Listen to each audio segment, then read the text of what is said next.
John Brennan's visit now from a former MI5 agent, Annie Machon. She's joining us live from Berlin. Hi there, Annie. What do you make of this? Was there a connection? His visit just a couple of days before we're seeing this crackdown. It's very interesting timing, it has to be said. The heads of major Western intelligence agencies tend to have their diaries fairly well locked down for months in advance.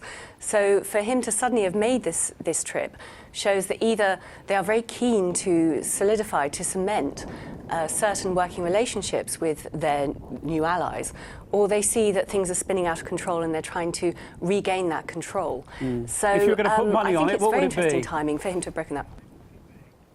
Probably trying to regain control. I mean, there's no secret about the fact that State Department official Victoria Nuland boasted that since the fall of the Soviet Union, America has pumped in about $5 billion into the Ukraine to try and peddle influence in that country. So I don't think there's any doubt that Washington has been meddling with the internal politics of the Ukraine and continues to do so. But I think that this time they have miscalculated the wishes of the Ukrainian people. Well, now Kiev's deployed the full force of its military might, or starting to at least, on the protesters in the east. We're already starting to hear of casualties. We're maybe also hearing of fatalities. If this continues, if it kicks off even more, what's Washington going to do then? What's Washington going to do? Is it going to stand by? I think it's going to bottle it. I think that it wants to make a loud noise and try and intimidate people, but I can't see that they have the power or the will, really, to intervene at this point. As we saw as well with their misadventures across the Middle East and North Africa over the last few years, they've had their nose blooded a little bit. And we saw them back down over Syria, where they tried to back certain insurgency groups there, who then turned out to be the people that they were condemning as potential terrorists. So they had to back down, as well as in the face of the UN activity of China and Russia. I think in Ukraine, they're going to have to do the same thing. They miscalculated on the level of support that they would receive. They miscalculated on the wishes of the people. It's a bit like when they tried to claim that the Crimea referendum was illegitimate. I mean, this was 97% of the people saying, people going into polling booths, ticking sheets. Yeah. Absolutely. Quickly. And they're trying to bring democracy to the wider world. And, they condemn it when other peoples want their own democracy. And what about these claims we're hearing time and again from Kiev and its Western allies that it's Russia that's stoking all this up? Russia's firmly behind it. Russia's saying, well, show us the proof.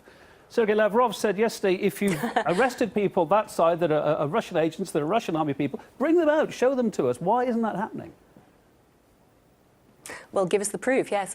Neither side, I'm sure, has perfectly clean hands in this. But as I said, Victoria Nuland, the State Department official, has boasted that the US has pumped $5 billion into trying to destabilise or trying to influence and peddle their influence within the Ukraine since the fall of the Soviet Union.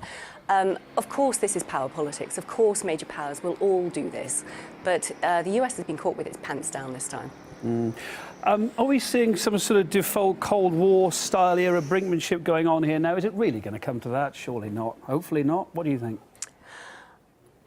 I wouldn't have thought so, no. I think the US still has this old-fashioned, over the last 20 years, imperialist, victorious But it wants to beef up its military presence on the borders of Russia. That's the worry, isn't it?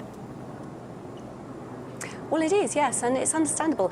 I mean, it's like history starts when the Western media decides it starts. So they ignore the fact that this provocation has been building across this region, particularly in the Ukraine over the last few years, stoked by the US. And then they only start reporting about the fact that it's anti-democratic when Russia tries to protect Russian-speaking peoples.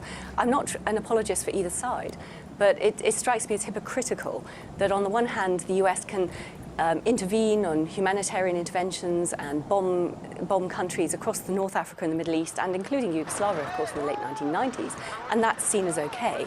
Whereas when Russia tries to intervene and do the same sort of thing, that's seen as bad. It seems to be what you're saying is common sense, in fact. OK, Annie Machon, nice to see you. Thanks ever so much for being with us tonight and being live on RT International.